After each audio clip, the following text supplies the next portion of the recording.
নমস্কার বন্ধুরা, আমি বৃষ্টি চলে এলাম আবার একটি নতুন ভিডিও নিয়ে। তো এইটা হচ্ছে একটা ফল, সেটা তুমি আমি সবাই জানি, কিন্তু এটা কী ফল এটা জানি না। এটা আমার শ্বশুর আমাকে আজকে দিয়েছে খাওয়ার জন্য।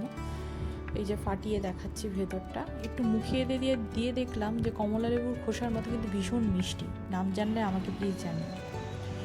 তারপর আমার বর বাড়ি এলো রাতেরবেলা, তো তাড়াতাড়ি ঢুকেছে, ভাবলাম একটু বাইরে খাওয়া দাওয়া করতে চলে যাই। খাওয়া দাওয়া বলতে ওই তো স্ট্রিট ফুড আর কি।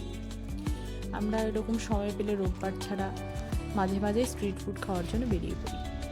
তো দেখো এই বাসটা কি সুন্দর না, এগুলো হচ্ছে সব শিলিগুড়িতে যায়। স্ট্রিট ফুড খাওয়ার জন্য আমরা প্রথমে চলে গেলাম হচ্ছে কলোনি মোড়ে, বারাসাত কলোনি মোড়। তো ওখানে গিয়ে ভালো কিছু পেলাম না, তারপর আমরা চলে গেলাম পাইনিয়ারে। এই দোকানটাতে আমরা প্রায়ই আসি। এখানকার ভেজ মোমোটা, মানে চিকেন মোমোর থেকে ভেজ মোমোটা এত মজা হয়, আর চাটনিটাও বেশ দারুণ হয় খেতে। তো আমরা চিকেন মোমো ভেজ মোমো দুটাই অর্ডার করেছিলাম, কারণ হচ্ছে আমার মেয়ে চিকেন মোমো পছন্দ করে আর আমি ভেজ মোমো।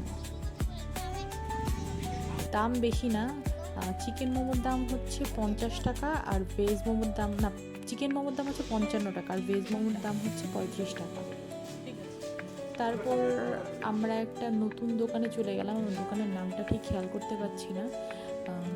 এখানে দুটো পেস্ট্রি ট্রাই করলাম, মানে মিও মোড়ের পরে আমার এই পেস্ট্রিগুলো খেতে, মানে এই দোকানের পেস্ট্রি খেতে খুব ভালো লেগেছে, আর দামও দেখলাম রিজনেবল প্রাইজের মধ্যে। ফুচকাও খাওয়া হয়েছিল, কিন্তু আমার ভিডিওটা করা হয়নি। দই ফুচকা আর জল ফুচকা দুটোই খাওয়া হয়েছিল। তারপরে আমরা চলে গেলাম ইউএফসিতে, ওইখান থেকে বার্গার টার্গার নিয়ে বাড়ি চলে গেলাম। বাড়ি চলে আসার পর, এটা পরের দিনই সকালের কথা বলছি, আমার মেয়ে দেখো ওর দাদার সাথে কী শুরু করেছে। আসলে আমার মেয়ের খেলার সাথে না, ওর ঠাম্মি দাদার সাথেই সারাদিন খেলা করে। আর আমার মেয়েকে আমি অতটা খেলনাও কিনে দিই, দেখো কী করছে। ও দাদাকে মানে পুতুল ভাবে, ওনাকেই পড়ায়, ওনার সাথেই খেলা করে।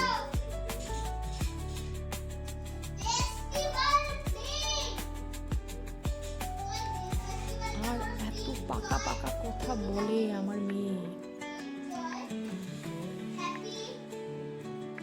আমি আসলে ওর সব পাকা কথার ভিডিও ছাড়ি না, কারণ হচ্ছে এই ধরনের ভিডিওগুলো ছাড়লে কি হয়, ওর শরীর খারাপ করে। তাই যতটা পারি আমি চেষ্টা করি ওর মানে ভিডিওগুলো কম ছাড়ার।